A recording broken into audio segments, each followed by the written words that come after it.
Pernah nggak kamu pikir gaji masuk hari ini, kok beberapa minggu sudah kering kerontang? Tenang, kamu nggak sendirian. Banyak orang mengalami hal yang sama. Penghasilan masuk, tapi rasanya cuma numpang lewat. Uang bisa bocor pelan-pelan dari hal kecil yang sering kita anggap remeh. Beli kopi tiap pagi, ikut flash sale, atau sekadar jajan saat suntuk. Menurut survei, lebih dari 70% masyarakat Indonesia nggak punya tabungan sama sekali. Gaya hidup konsumtif jadi salah satu penyebab utamanya. Tapi bukan berarti kamu harus hidup super ketat dan menyiksa diri. Video ini bakal ngajak kamu lihat bahwa ngatur uang bisa simple, ringan, dan nggak bikin stres. Bahkan buat kamu yang merasa nggak jago matematika atau benci ribet, masalahnya bukan cuma jumlah uang yang kita punya, tapi gimana kita memperlakukan uang itu. Dengan pendekatan yang lebih manusiawi dan sistematis, bahkan orang yang gajinya pas-pasan pun bisa mulai membangun kebiasaan finansial yang sehat. Yuk, kita bahas pelan-pelan. Pikirkan ini, setiap kebiasaan kecil yang kita ubah bisa berdampak besar dalam jangka panjang. Bahkan sekadar sadar kemana perginya, uang tiap hari sudah cukup untuk membuat perubahan. Dari kesadaran kecil inilah kita mulai mengendalikan arah keuangan kita. Dan ketika kamu merasa capek ngulang pola yang sama tiap bulan, gajian, belanja, lalu menyesal, itu tandanya kamu siap buat perubahan. Perubahan kecil tapi berdampak besar untuk ketenanganmu di masa depan. Banyak orang berpikir nanti aja ngatur keuangan kalau udah punya uang lebih. Padahal justru sebaliknya. Ngatur uang itu penting dimulai sejak penghasilan masih kecil. Karena itu melatih kita punya kebiasaan sadar. Kalau dari sekarang aja kita boros dan asal keluarin uang, nanti ketika punya penghasilan lebih pun kita tetap kesulitan. Ngatur uang bukan soal jadi pelit, tapi soal jadi bijak. Dengan rencana yang sederhana, kita bisa punya kontrol atas hidup kita sendiri. Nggak perlu takut lagi saat ada pengeluaran tak terduga, karena kita udah siapin dana darurat. Nggak perlu iri lihat orang lain liburan, karena kita juga punya rencana finansial sendiri yang jalan terus. Kalau sekarang kamu belum bisa nabung banyak, nggak apa-apa. Bahkan Rp10.000 yang kamu simpan dengan sadar jauh lebih bermakna dibanding Rp100.000 yang hilang tanpa arah. Kuncinya adalah konsistensi, bukan jumlah besar di awal. Dan ingat, kemampuan mengelola uang itu bukan bakat bawaan, itu keterampilan yang bisa dilatih. Semakin sering kamu latihan, semakin mahir kamu mengambil keputusan finansial yang tepat. Lagi pula, ketika kamu bisa mengelola uang kecil dengan baik, itu adalah bukti bahwa kamu siap dipercaya dengan uang yang lebih besar. Kebiasaan kecil hari ini adalah fondasi kestabilanmu besok. Kalau kamu benci ribet, ini cara paling simpel tapi efektif. Sistem 50-30-20. Bagi pendapatan kamu jadi 3 bagian. 50% untuk kebutuhan, makan, transport, sewa. 30% untuk keinginan, hiburan, nongkrong, jajan. Dan 20% untuk tabungan atau investasi masa depan. Metode ini bikin kamu tetap bisa menikmati hidup tanpa kehilangan arah. Misalnya, kamu gajian 3 juta rupiah. Itu berarti 1,5 juta rupiah untuk kebutuhan, 900 ribu rupiah buat kesenangan, dan 600 ribu rupiah buat ditabung. Kalau nominalnya terasa terlalu besar untuk ditabung, bisa dimulai dari 10% dulu, lalu naikkan seiring waktu. Intinya, mulai aja dulu, yang penting adalah pola pikirnya. Uang yang kamu hasilkan harus punya tujuan, bukan sekadar asal cukup sampai akhir bulan, tapi juga buat ngebangun masa depan yang lebih tenang. Dan metode ini fleksibel banget, bisa kamu sesuaikan dengan kondisi hidup kamu sekarang. Kalau kamu merasa skema ini terlalu kaku, kamu bisa modifikasi jadi 60/20/20 atau bahkan 70/10/20 di awal. Yang penting adalah mulai dan tetap melatih disiplin di setiap bulannya. Ingat, kamu nggak sedang membatasi hidupmu. Kamu sedang mengarahkan uangmu ke tempat yang paling memberi manfaat. Dan itu adalah bentuk cinta pada diri sendiri. Nggak semua orang suka buka spreadsheet atau pakai aplikasi budgeting. Tapi bukan berarti kamu nggak bisa punya sistem.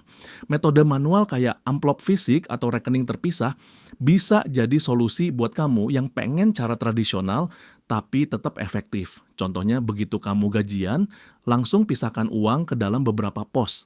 Satu buat makan dan transport, satu lagi buat hiburan, satu lagi buat tabungan. Bahkan kalau kamu pakai rekening yang beda, kamu bisa otomatisin transfernya. Jadi, kamu nggak tergoda ngambil dari pos tabungan cuman karena lihat saldo numpuk di satu tempat. Sistem sederhana kayak gini punya kekuatan besar karena ngasih kamu visual dan batas yang jelas. Kamu jadi tahu kapan harus berhenti, kapan masih aman, dan kapan bisa kasih reward buat diri sendiri. Dan yang lebih penting, kamu nggak lagi bingung kemana larinya uangmu setiap bulan. Kalau kamu termasuk orang yang senang melihat uang secara fisik, metode amplop bisa sangat efektif. Rasanya akan berbeda saat kamu menyentuh dan mengatur langsung uangmu. Lebih terasa nyata dan terkontrol. Dan kalau kamu orang digital, pakai auto transfer antar rekening itu udah cukup. Intinya bukan alatnya, tapi konsistensi dan niat untuk jujur sama diri sendiri. Ngatur uang sering gagal bukan karena kamu bodoh atau nggak bisa matematika, tapi karena kamu belum punya pola yang cocok. Banyak orang jatuh ke lubang yang sama, nggak nyiapin dana darurat, nggak catat pengeluaran, atau mikir, ya udahlah, nanti juga ada rezeki lagi. Satu kesalahan fatal yang sering terjadi adalah langsung pakai semua gaji tanpa tahu batas. Padahal harusnya begitu gaji masuk, kamu langsung sisihkan dulu untuk kebutuhan penting dan tabungan. Baru sisanya dipakai untuk keinginan. Ini yang sering kebalik, dan ironisnya yang sering nyangkut utang, malah buat hal-hal yang sebenarnya nggak mendesak. Kuncinya adalah kesadaran diri. Mulai dari mengenali kesalahan kecil, lalu pelan-pelan perbaiki. Bukan buat menyalahkan diri sendiri, tapi buat jadi versi finansialmu yang lebih bijak dan stabil. Salah satu langkah awal terbaik adalah jujur sama diri sendiri. Selama ini uangmu paling banyak habis kemana? Dari sana kamu bisa mulai menyusun ulang prioritas dan bikin strategi sederhana untuk mencegah kesalahan berulang. Kamu nggak harus langsung sempurna, tapi semakin kamu sadar, semakin kamu punya kendali. Dan dari situlah kebebasan finansial mulai terbentuk bukan dari angka, tapi dari kesadaran. Kalau kamu tipe orang yang gampang bosen, jangan bikin sistem yang kaku. Keuangan itu soal disiplin, tapi juga soal adaptasi. Kalau kamu merasa stres karena terlalu banyak aturan, ubah caranya, bukan tujuannya. Misalnya kamu suka beli kopi mahal tiap hari, coba ganti jadi bikin sendiri di rumah dan jatah beli di luar cuma seminggu sekali. Atau kalau kamu sering lapar mata pas belanja online, coba taruh barang di keranjang selama 3 hari sebelum beli. Kalau setelah itu kamu masih pengen, baru beli. Biasanya sih keinginan itu udah hilang duluan. Ubah pola hidup pelan-pelan. Kamu bisa mulai dari satu kebiasaan baru per minggu. Misalnya minggu ini mulai bawa bekal sendiri, minggu depan mulai catat pengeluaran. Dan satu hal kecil yang kamu ubah hari ini bisa jadi fondasi besar buat hidupmu nanti. Dan ingat, perubahan yang paling tahan lama biasanya datang dari langkah-langkah kecil yang konsisten, bukan perubahan besar yang dipaksakan dalam semalam. Kadang kamu cuma perlu percaya bahwa kamu bisa berubah. Kamu bukan gagal ngatur uang, kamu cuma belum ketemu cara yang cocok dengan ritme hidupmu. Ngatur uang itu bukan soal seberapa besar pendapatanmu, tapi seberapa sadar kamu memperlakukan uang itu. Kadang kita ngerasa keuangan itu rumit, padahal bisa dimulai dari hal sederhana. Catat pengeluaran, bagi gaji ke pos-pos penting, dan tahan diri dari beli yang enggak perlu. Ingat, tujuan dari semua ini bukan bikin kamu hidup sempit, tapi supaya kamu bisa bebas. Bebas dari stres akhir bulan, bebas dari utang, bebas dari rasa bersalah tiap kali lihat saldo tinggal sedikit. Dan pada akhirnya, kamu bisa menikmati hidup tanpa rasa cemas yang menghantui terus-menerus. Yuk mulai sekarang. Coba langkah pertama. Kamu nggak perlu jadi ahli finansial. Kamu cuma perlu jadi orang yang peduli sama arah hidupnya. Dan itu dimulai dari cara kamu ngatur uang hari ini. Kalau kamu merasa bingung harus mulai dari mana, cukup pilih satu langkah kecil. Misalnya, besok mulai catat semua pengeluaran. Dari sana, bangun ritme yang pas untukmu. Karena langkah kecil hari ini bisa jadi penyelamat masa depanmu.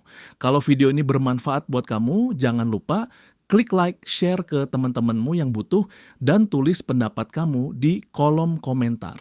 Ceritain juga strategi keuangan apa yang paling berhasil buat kamu sejauh ini. Dan tentu saja subscribe channel ini supaya kamu nggak ketinggalan video-video bermanfaat lainnya tentang hidup yang lebih sadar, lebih rapi, dan lebih tenang. Sampai jumpa di video berikutnya.